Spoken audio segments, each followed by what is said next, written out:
जब ब्रज में भ्रमण करने के लिए आओगे तो कान्हा जी की लीलाओं का ही आनंद लोगे, क्योंकि कान्हा की लीलाएं तो अनंत हैं। कहते हैं ना, हरि रूप अनंत हरि कथा अनंता। लेकिन जब भी आप भांडीर वन में प्रवेश करोगे, कभी शास्त्रों का अध्ययन करोगे या किसी के मुखार विंद से श्रवण करोगे तो ज्ञात होगा कि भांडीर वन में एकमात्र लीला नहीं है, यहाँ पे हमारी 14 लीलाओं का उल्लेख है। प्रथम लीला श्री जी के विवाह की मानी जाती है, लेकिन सबसे बड़ा ग्रंथ श्रीमद् भागवत जी को माना जाता है। आपने उसका अध्ययन श्रवण किया हो तो राधा रानी का नाम उसमें आता है नहीं आता? श्रीमद् भागवत में नहीं आता, बिल्कुल नहीं आता, क्योंकि सुखदेव जी राधा रानी को परम गुरु मानते थे।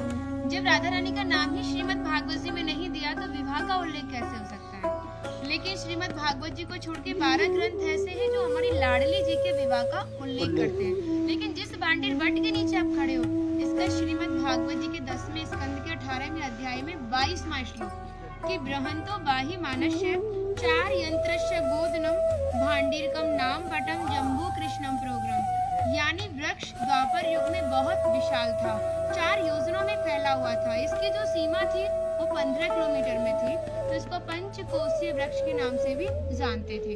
कान्हा जी इन्हीं की शाखाओं पर चढ़ के यमुना मैया को आर पार किया करते थे।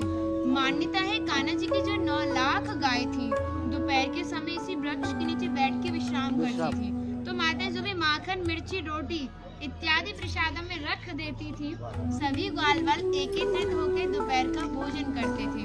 और भांडीर वन में सबसे बड़ा विशेष पर इसी प्रसादी का बताया गया है, क्योंकि आप कभी किसी विवाह में जाते तो बिना अन्न प्रसादी के नहीं आते। आप तो लाडली जी के विवाह स्थल ही आए हो। यहाँ पर जो दुर्वासा मुनि थे, जो धूप घास होती है उसी का रसपान करते थे। ब्रज की गोपियों ने इसी वट वृक्ष के नीचे उनको 56 प्रकार के व्यंजन खिलाए थे। यहाँ पर राधा कृष्ण में मल युद्ध हुआ था, उसमें ये तय था कि जो भी हारेगा उसको भंडारा करना होगा। तो जब हमारे कान्हा जी हार गए थे तो ग्वाल वालों के साथ मिलके यहाँ पे भंडारा किया, उसी के नाम पर इसका नाम भांडीर वन पड़ा।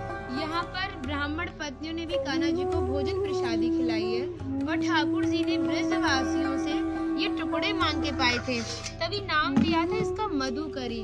मांग के पाना मतलब मधुकरी। तभी शास्त्रों में ब्रजवासियों को अपना हृदय बताया और कहा कि जब तक ब्रजवासी की कृपा नहीं होगी, ठाकुर जी की कृपा बहुत दूर की बात है। यानी सर्वप्रथम ब्रजवासी की कृपा होना बहुत जरूरी है, जब ही हमारे ठाकुर जी हमारे ऊपर कृपा करते हैं। हमारी राधा रानी ने स्कंद पुराण में इस स्थान के बारे में ये कहा था कि जो भी गुप्त वृंदावन आएगा वो मोक्ष को प्राप्त होगा। यानी भांडीर वन को ही उन्होंने गुप्त वृंदावन कह के संबोधित किया। तो कान्हा बोले, तुम इतनी बड़ी बात को कह रही हो, लोग पाप करेंगे और सीधे दौड़े भांडीर वन चले जाएंगे, क्योंकि आपने तो मोक्ष धाम ही भांडीर वन को कह दिया।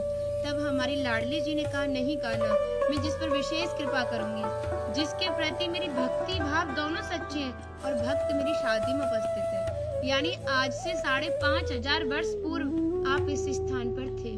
मनुष्य तो कोई था नहीं, तो अपने आप को कीड़े मकोड़े, घास फूस, पतझड़ इत्यादि अपने आप को मान सकते हो। जो भक्त उनकी शादी में उपस्थित था वो भक्त कई बार वृंदावन आएगा, जब जाके गुप्त वृंदावन आएगा, और डायरेक्टली नहीं, किसी न किसी के माध्यम से। इस स्थान तक पहुंचने के लिए माध्यम का होना बहुत जरूरी है, और सारा श्रेय भी माध्यम को जाता है, क्योंकि माध्यम ही हमें ऐसे दिव्य स्थान पर पहुंचाता है। और जो भी भक्त भांडीर वन में प्रवेश करेगा, प्रवेश करने से जो कान्हा ने 14 लीलाएं भांडीर वन के अंदर की हैं, उनके दर्शन मात्र का फल प्राप्त होगा। और जो भी यहाँ की एक किनका प्रसादी पाएगा और एक रात्रि निवास करेगा, वो इस ब्रज गौलोक धाम से वैकुंठ गौलोक धाम को जाएगा, क्योंकि जो हमारे ठाकुर जी ने गौलोक धाम को इस 84 कोस में ही बांटा है। आप यहाँ पे जो भी दर्शन करोगे वो प्रकृति की देन के हिसाब से और मानव निर्मित दर्शन है, लेकिन आप गौलोक धाम में जो भी दर्शन करोगे वो ठाकुर जी के हिसाब से है। जैसे गर्ग संहिता के 6वें अध्याय का नाम है गौलोक खंड, आप उसका अध्ययन करोगे तो भांडीर वट का एक दिव्य वर्णन का अध्ययन करोगे। कहते हैं गौलोक धाम में ब्रिजा नदी के किनारे भांडीर वट है, यानी यमुना मैया का नाम ही गौलोक धाम में ब्रिजा है। तो यहाँ पर भी आप एक भांडीर वट के दर्शन कर रहे हो। कहते हैं लोकनाथ प्रभु जी ने कहा है कि अगर भक्त इस भांडीर वट का दर्शन कर ले, दर्शन मात्र से, स्पर्श की तो बात बहुत दूर की बात है, दर्शन मात्र से ही उसे दोबारा गर्भ में जाना नहीं पड़ता। यानी भक्त 84 लाख योनियों से मुक्त होकर मोक्ष को प्राप्त करता है। बोलो राधे राधे। की जय।